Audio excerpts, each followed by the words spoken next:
Everyone, good morning.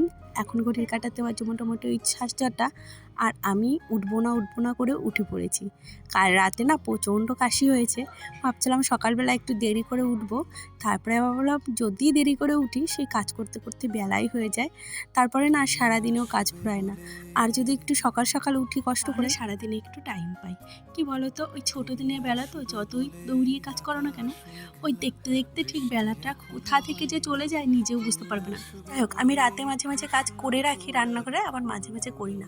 আজকে কোনো কাজই করে রাখিনি। ওই দেখো পাশে আমার গাবলা আছে, ওটা অল্প কটা ঢালা বাসন হয়েছিল, আর কালকে না ঠান্ডায় একদম ইচ্ছা করছিল না ধুতে আর কি। কি জানি মাঝে মাঝে আলসেমি হয়, আর যদি করে রাখি তাহলে সুবিধা হয়, কিন্তু ওই মাঝে মাঝে আলসেমি হয়। এই যে আমি বাসন টাসন মেজে রান্নাঘর পরিষ্কার করে গ্যাস মুছে এখন মোটামুটি ওই 7:10-15 বাজে। আমি ভাবলাম ঘর দুটো সকাল সকাল মুছে নিই। প্রতিদিনই আমি এই ঘর দুটো মুছে নিই, না হলে না বেলা হলে এত আলসেমি ধরে, মানে অভ্যাস যেটা। তারপরে এই যে একটু এলাচ দিয়ে আজকে চা করেছিলাম, আর চাটা আমার বর বসিয়েছিল।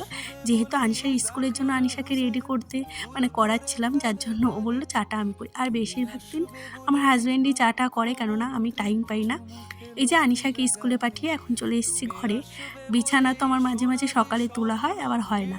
তো এবার থেকে ভেবেছি আগে বিছানাটা তুলতে তো খুব বেশি একটা টাইম লাগে না, যেরকম পারি মোটামুটি গুছিয়ে রাখবো। না হলে না ঘরটা প্রচণ্ড অগোছালো থাকে, নিজের মনের ভিতরেও কেমন খুঁতখুত লাগে, আর কেউ আসলে দেখতে ভীষণ বিচ্ছিরিও লাগে। কদিন ধরে ভাবছি রোজই তোমাদের সাথে ভিডিও শেয়ার করব, কিন্তু সময় পরিস্থিতি কোনোটাই আমার সাথ দিচ্ছে না। আবার বড় ভিডিও দিতে আমার ভীষণ কষ্ট হয়ে যাচ্ছে সব কিছু সামলে। যাই হোক, এই যে একটু স্কিন কেয়ার আর হেয়ার কেয়ার করব। আমার চুলের ডগাগুলো না ভীষণ ফাটা, কি যে করব বুঝতেই পারি না। আচ্ছা, স্মুথনিং করেছিলাম চুল, আমি কি চুল বেনুনি করে শুতে পারবো কি না সেটাই বুঝি না। মানে আমি ভয় পাই, একটু ভালো হয়েছে তো যদি খারাপ হয়ে যায়। তবে এবার থেকে ভেবেছি তেল মেখে বেনুনি করে শোবো। আর শরীরটা এতটা খারাপ, ইচ্ছাই করছিল না ভিডিও করে। তবুও কি বলো তো, প্রতিদিন ভিডিও দিতে পারছি না। ভাবলাম চলো আজকে ভিডিওটা করেই ফেলি, যতই শরীর অসুস্থ হোক। আর 2-3 দিন তো সব ভিডিও ঠিকমতো দেওয়াই হচ্ছে না একদম। এই যে আজকে সয়াবিন রান্নবো, আজকে মাছ মাংস কিছুই রাখিনি। তাই ভাবলাম সয়াবিনগুলো অনেক দিন ধরেই ঘরের ভেতর রয়েছে, চলো সয়াবিনগুলো আজকে রান্না করে ক্লিয়ার করি। আর সকালেই আমি কেচে দিয়েছিলাম। ওই আমার সকালে যতটা পারি কাজ কমপ্লিট করে রাখি, আর বেলায় অল্প দুটো হয়, 2-3টে হয়, তখন আবার স্নান করার সময় কেচে ফেলি।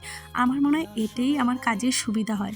সকাল সকাল যতটা, প্রতিদিন কিন্তু এরকম হয় না, মাঝে মাঝে তালগোল পেকে যায়। কেন বলো তো, ওই আনিশাকে স্কুলে আনতে গিয়ে প্রায় 1 ঘন্টা আমার ওইখানে ওয়েট করতে হয়। 1 ঘন্টার মধ্যে এই ছোটো দিনের বেলা কত যে কাজ কমপ্লিট হয়। এই যে দেখছো কতগুলো গাছ কদিন রেখেছিলাম, টাইমের অভাবে 3-4 দিন পর গাছগুলো লাগিয়েছি আর কি।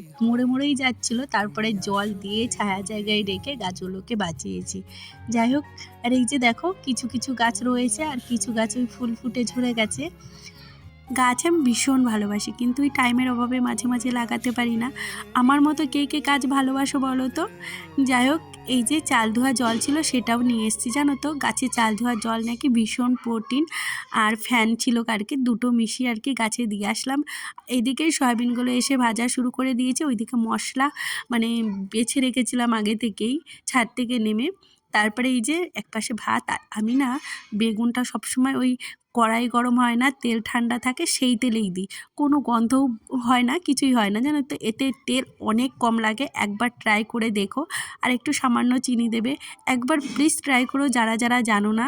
বলছি এতে দেখবে তেল মানে বেগুনে অনেকে তেল খেতে চায় না আর কি, মানে বেশি বেশি তেল লাগে বলে। যাই হোক, বাড়িতে অনেক লোকজন আছে জানো তো, আমি তো উতলে যাচ্ছি কথা বলতে, মানে মাইন্ডটা ওইদিকে চলে যাচ্ছে, যেহেতু অনেকেই আশেপাশে কথা বলছে, আমি দরজা দিয়ে ভয়েস দিচ্ছি।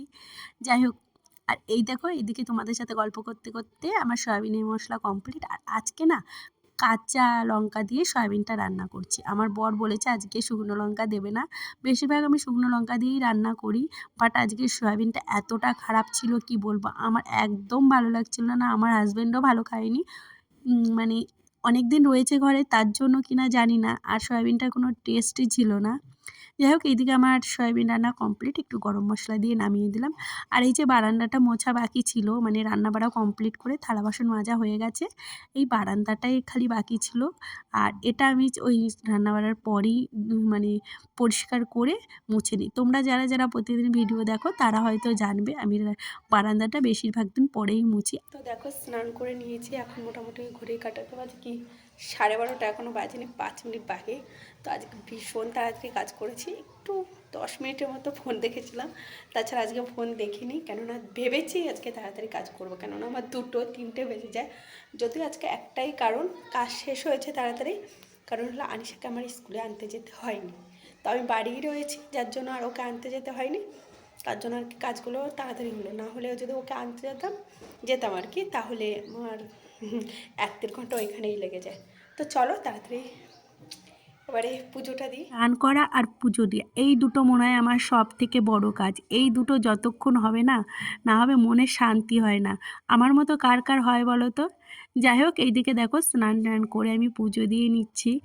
যাই হোক আজকের ভিডিওটা এখানেই শেষ করলাম। ভিডিওটা যদি কারো কোথাও একটুও ভালো লেগে থাকে তাহলে প্লিজ লাইক কমেন্ট করে একটু পাশে থেকো। আজকের মতো টাটা।